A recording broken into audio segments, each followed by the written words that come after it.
வாசல்ல இருக்க பூச்செடியில நிறைய பூ பூத்து இருந்துச்சு.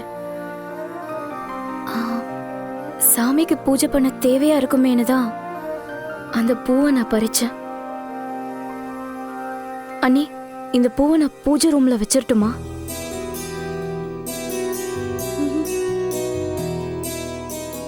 சரிம்மா, வச்சிரு. நீ எதுக்கு இந்த வேலையெல்லாம் செஞ்சு சிரமப்படுற? அதான் வேலை பார்க்க நாங்க இத்தனை பேர் இருக்கோமே. என்னங்க இப்படி சொல்றீங்க? இந்த வீட்டுக்கு நானும் மருமக தானே. நான் வேலை செய்யக்கூடாதா?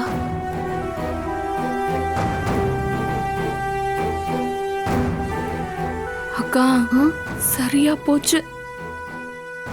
அப்போ இவ ஒரு முடிவோட தான் வந்திருக்கா. இனி சண்முகம் கல்யாணம் நடந்த மாதிரி தான். சும்மா ரெடி.